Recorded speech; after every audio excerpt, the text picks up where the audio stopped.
and I have to tap into the memories of my friends that I've lost in operations, and sort of, you know, previous family members and friends I've lost in the UK. But it's mainly I've got a gang of absent friends to me who are always going to be with me because of who they were and what they were and what they meant to me.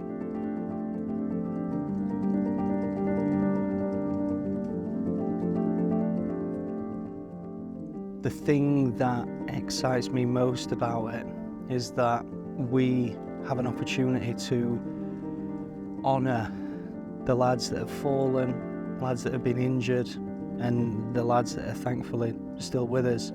And obviously, given the fact that myself and the other lads are all former Royal Marines, there's obviously a sense of authenticity there that's very different to other productions.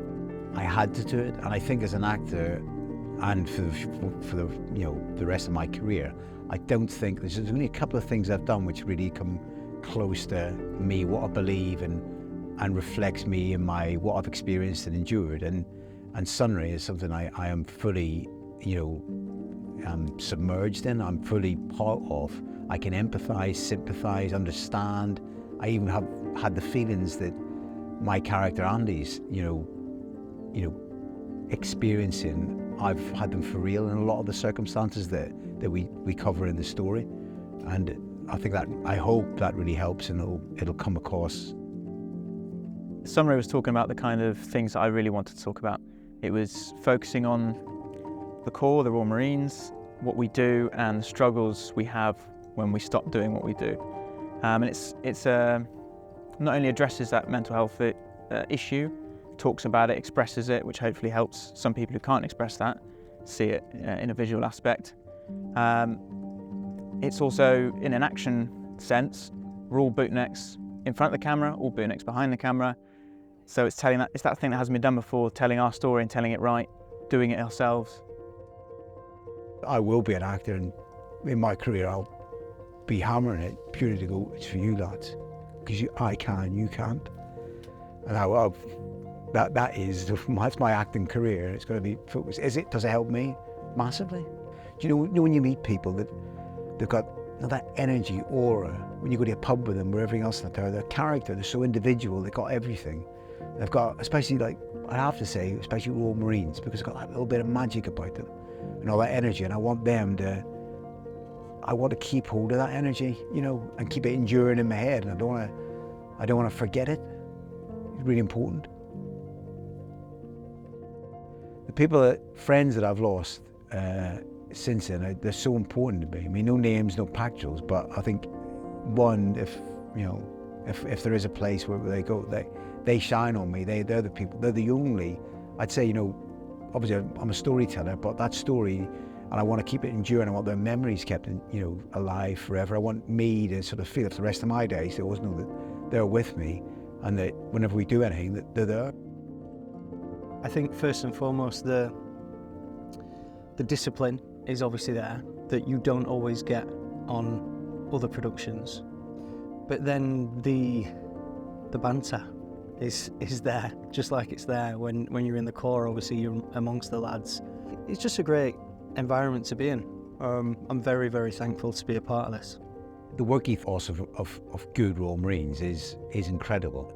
I mean, we've got a really diverse mix of civilian, former service people, everything involved in the project, but the core of it being the core, and the individuals that are acting it and creating it being former Royal Marines, it's exceptional. I mean, it's unique, but it also gives, I think, for any veteran or from any service background, if they did get involved in the creative industry, I think you've got a real strong ethos, and you're in your personal bearing as an actor, but in just your discipline throughout the whole industry will be, I think, welcomed massively. So it's a very untraditional sort of way of making film or making movies, but it works really well. In a tactical sense and physical sense, fairly straightforward. It's perfect for this because we don't have to think about anything we do. They'll say, go and clear that building, and we'll go and clear that building. It doesn't really need to be blocked. All our weapon drills are pretty much still there. I thought mine would be terrible because I hadn't held a weapon in 6 years, but after 10 minutes of dry drilling, it all comes back. And so in that sense, yeah, it really helped. It was really useful. It helps these guys out a lot because they don't need to spend that time drilling us, showing us what to do, blocking it. We can just do it. And it's then far more natural as well because they don't have to say check that corner, we're checking the corners, we're doing everything. But in a more artistic sense, it's drawing on all those real life experiences that we've had. We've all experienced different things, different colours of the Corps, and it's really useful because we can all bring that to bear. Hopefully you'll see like, each character having their own little colour, so to speak. We should be able to show someone from all areas of the Corps at some point in time. And that's where it was really useful, our experience, our training. And then with the training comes the ability to just get on and do it. Film sets are very odd places to be. There's a lot of hurry up and wait, and then sometimes there's not a lot of hurry up and wait, you're just having to do stuff really quick.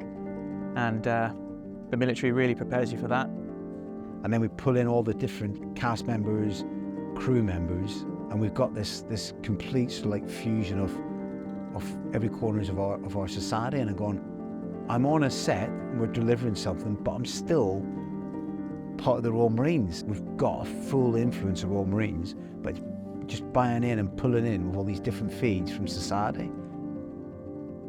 Mental health gets anyone. It's not specifically designated to people who've been in combat or whatnot. It can be anything. So that's what I really want to drive home. That it's not something to be ashamed of, and hopefully this project can make it look good enough where people can turn around and say, maybe I shouldn't be suffering in silence.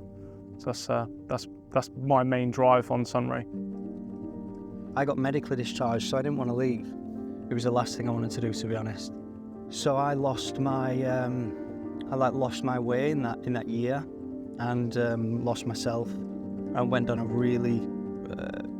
really dark path of self-destruction. Really, when I left the Marines, I had my own agenda of how I was going to find peace within my life, and it pretty much ended with, well, it wasn't going to be a happy ending, and it took, for about 3 years after leaving, I was in quite a bit of a mess, and then when I found acting, that was the thing that really gave me purpose in life, saved me in a way. I want Sunray to sort of like, think, cause I know that journey that Andy did. I seen it, and I've observed it. I don't want to be a part of it, but I want people that are on that journey to sort of, in some way, just go, look, we understand, come back from it, come back, speak to your people, speak to what we had as Royal Marines as well, and just come back into it. There's always a way out, there's always that, but I can understand that because we go to these environments where things are extremely, they're very testing. It's life or death, day in, day out. For 24/7, you're potentially fighting for your life, and to come back from that, and then there's people like sort of like queuing in McDonald's, going, oh, I can't believe there's a queue here. And just simple things like that. They're nothing, and it's just normal. That's why we do that, so that all those freedoms that we have in our society, our culture is there, and they can do that. But sometimes you're just going, do they really care? And I think that's Andy. They don't care. I've lost everything, including my family, including everything else, and they don't care, and they'll never care. And I've seen loads of things about, freedom costs, and, freedom, democracy, understanding. I don't think we've got the perfect world at all, but some of the countries in the world have been in, the conflicts have been in, we've got so much choice, and I always want to protect that for generations to come. So, I never feel misplaced about it. When we done the Kickstarter, the trailer was released, and now I'm working on different film sets or in theatre now, and I go, yeah, I'm working on this project, Sunray series. And let's have a look at the trailer. And in that environment, everyone's very positive. Yeah, of course, yeah, oh, that'd be lovely. Yeah, let's have a look at it. And they go, and they go, oh my God, this is incredible. And I go, you know, you can see it's gold dust, but it's unique. It draws you in, it pulls you in.